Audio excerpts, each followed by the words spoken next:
In this video, I'm starting a new series of episodes about market structure, and each episode will focus on an important concept showing the theory and the practice. The series will also follow a structured and logical order so you can learn all about this topic without being distracted by the information overload of social media. If you enjoy what I create in this channel, please consider clicking the like and subscribing if you haven't already. Without further ado, let's begin with the very first idea you should learn in market structure, which is the swing point. The swing point is a foundational concept in market structure. It helps traders define highs and lows objectively and anticipate reversals with simple price action. We can also build simple and effective trading models using the idea of swing points. The swing point is a simple three-candle pattern. A swing high is formed when a candle has a lower high to the left and a lower high to the right. That indicates a reversal to the downside. A swing low is formed when a candle has a higher low to the left and a higher low to the right. That indicates a reversal to the upside. The main realization here is that price action cannot reverse without a swing point. So every time you detect a swing point in your chart, you are in front of a possible significant reversal. Here we have a good example of this. At this moment, price action just formed a swing high. There's a lower high to the left and to the right of this candle. Immediately after that, we see price going to the downside. So even a simple and mechanical pattern like this can point to significant reversals. However, the reality of price action is not that simple. Otherwise, we would be able to trade successfully just by using swing points. I said that price action cannot reverse without a swing point, which is true, but it's also true that not every swing point leads to a meaningful price reversal. In other words, swing points generate false signals in many cases. Using the same chart example of the swing high that worked, on the way down we can detect a couple of swing lows that were false signals. Swing lows were formed and yet price action continued going down anyway. That leads us to the fact that we need a way of filtering out the bad swing point signals. The legendary trader Larry Williams, who has won the Robbins Cup in 1987 with the largest return in history, developed a technique for precisely that problem. Larry Williams states that the secret to filtering swing points lies in the inside candles. The problem with inside candles is that they automatically create a swing point, and in many cases, the swing point will be a false signal. Going back to the chart example, here we have a swing low formed by an inside candle. We have a higher low to the left and right of this candle, and the candle on the right is an inside candle. Even though this is a valid swing low signal, we see that price continues to the downside right after. The reason that swing points formed by inside candles tend to fail is because inside candles don't necessarily mean a reversal. A lot of the times they are just a momentary stop in price action that leads to a continuation rather than a reversal. That is indeed what happened here, a continuation rather than a reversal. The filtering technique goes like this. Imagine the price is going up, so we are waiting for a swing high to form to signal a reversal to the downside. Eventually, an inside candle is formed, which automatically creates a swing high pattern. Whenever the swing point is formed by an inside candle, we must pay attention to the range of the candle that represents the swing point. The range is simply the vertical space from the low to the high of the candle. To confirm the swing high, we must pay attention if price breaks the lower part of the range. Here we have two possibilities. Price can break the range with a wick, or it can close below it. Both alternatives are valid, but using a wick break is a more aggressive approach, while waiting for a candle closure outside the range is a more conservative approach. You must choose which alternative fits your trading style. If price simply doesn't break the range to the downside and breaks the upper boundary in the case of a swing high, the swing high is classified as false. Filtering swing lows, of course, follows the same logic. Let's go back to the price chart and observe how this filtering technique would change our perception of price action. Here we have the same example from before. Price forms a swing high, but notice that the swing high doesn't involve an inside candle to the right, so it is a valid swing high. In the next couple of candles, price naturally goes down. In the next candle, we have the formation of a swing low, but notice that this one was formed by an inside candle to the right. This is the sign for you to pay attention to the range of the candle that formed the swing low. In the next candle, we see something interesting. Price touches the upper boundary of the swing point range and comes back down. Notice that this is not a wick breakout, nor a candle closure, so the swing low in question remains unconfirmed. In the next candle, another interesting thing happens. Price breaks the lower boundary of the swing low, and notice how now a true swing high has formed. There's a candle with the lower high to the left and to the right. That shifts our attention from the previous swing low to the new swing high. Observe how the filtering technique prevented us from trusting the false swing low. The next candle immediately creates a swing low. We have a candle with the higher low to the left and to the right, therefore we shift our attention to the most recent swing point. This one was not formed by an inside candle, so it is a valid swing low.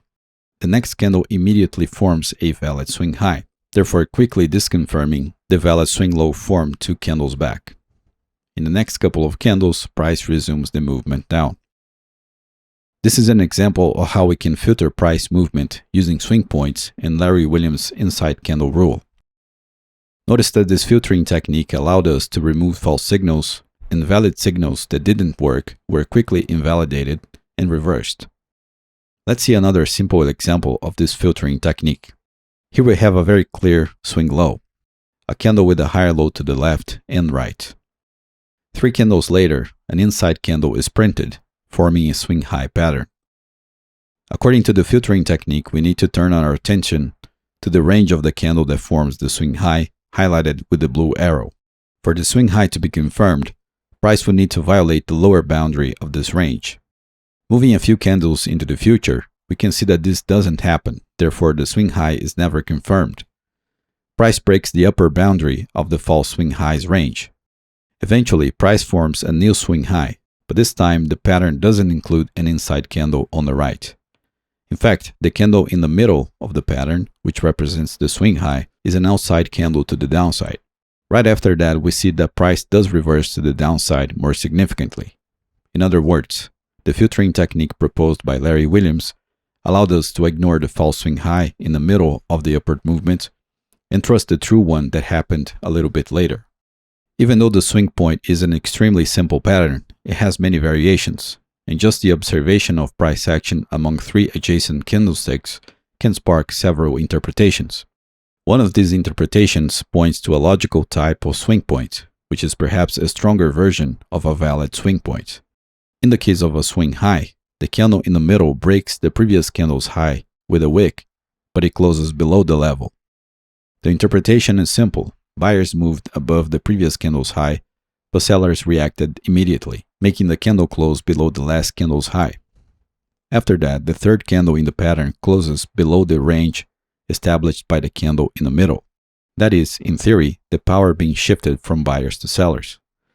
The swing low pattern is exactly the opposite, of course. Here we see a real example of this type of swing. Notice that we have a swing low pattern. The wick of the candle in the middle breaks the previous low, but price closes above the low, showing that buyers reacted to the sellers attempting to go down. In the next candle that confirms the swing low pattern, we see price closing above the range of the middle candle. What follows is a significant move upwards. This example shows us that it's not just about the simple swing point pattern. It's also about a logical interpretation of how the swing point is formed.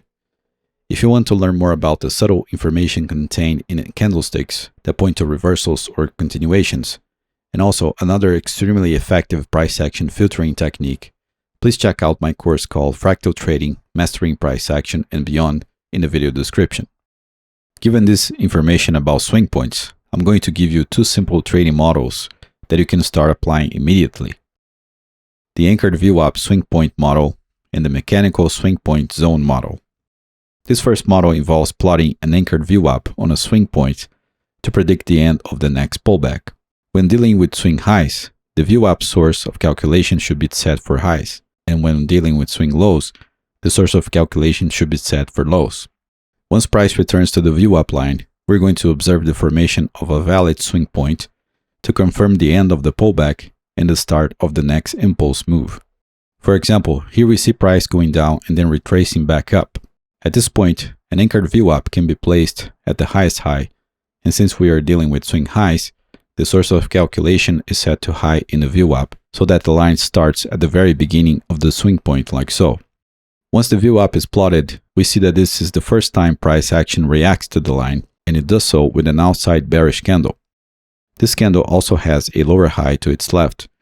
So if the next candle has a lower high, and it's not an inside candle, we have the confirmation that this is the next significant swing high. In the next candle, we have the confirmation that this is a valid swing high, since the candle on the right is not an inside candle. Moving a few candles into the future, we see that this was indeed the end of the pullback, and automatically the beginning of the next impulse move down.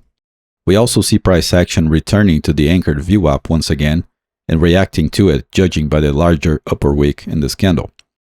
Just like before, this candle has a lower high to the left, so if the next candle forms a lower high, and it's not an inside candle, we have the end of this current pullback. Moving one candle to the future, we have an inside candle. According to the filtering technique we learned from Larry Williams, we should now observe if price breaks the range of the candle that represents the swing point to the downside. A few candles later, we see that price fails to break the range to the downside, comes back to the VWAP, and reacts back down, forming a new swing high, which is valid because it doesn't contain an inside candle on its right side. From that point onwards, the next impulse move to the downside begins. This is extremely simple to apply and extremely effective, as you can see, although it involves an order flow tool we'll focus on another time. If you want to learn more about order flow, I have a whole course about it. You can also check that out in the video description. I also have a free order flow course in the channel. The second model we're going to study involves a type of mechanical supply and demand zone that emerges from the swing point pattern. To find these zones, you need to detect the range of price action that is common among the three candles of the swing point pattern. For example, on the left we have a swing high. The range of price action where all candle ranges intersect is marked in red. This automatically and mechanically creates a supply zone. The same idea, of course, works in a swing low, forming a demand zone. For example, here we can see one of these mechanical supply zones coming out of the swing high on the left. The height of the zone is determined by the range of price action that is common to all three candles in the swing high, the intersection of the candle ranges. At the current moment, we see price coming back to this zone and reacting to it. The candle on the left has a lower high, which makes this current candle a potential swing high. In the next candle, we see a candle with a lower high, but it is an inside candle. This means that we need to pay attention to the range established by the candle that forms the swing high. Two candles later, we see a candle closure below the lower boundary of the range, which confirms the swing high as valid. This is the entry point in this model, and in the next candles, we see how price falls into profit. This is also another extremely effective way of catching the next pullback. This concludes the first episode of the Market Structure series. In episode number 2, we're going to expand on the idea of swing points and fractals, following another great lesson from Larry Williams, which will allow us to pinpoint high probability trades early in the trend. If you want to access more advanced high probability trading techniques right now, please check out my premium courses in the video description. You can find their table of contents and testimonials in my website fractalflowpro.com, and you can also ask me questions directly at support@fractalflowpro.com. If you enjoyed this video, please don't forget to click the like button, subscribe to the channel, activate all notifications, leave your feedback below in the comment section, and share the video with your trading community. Thank you very much for watching, and I hope to see you in the next videos. Take care.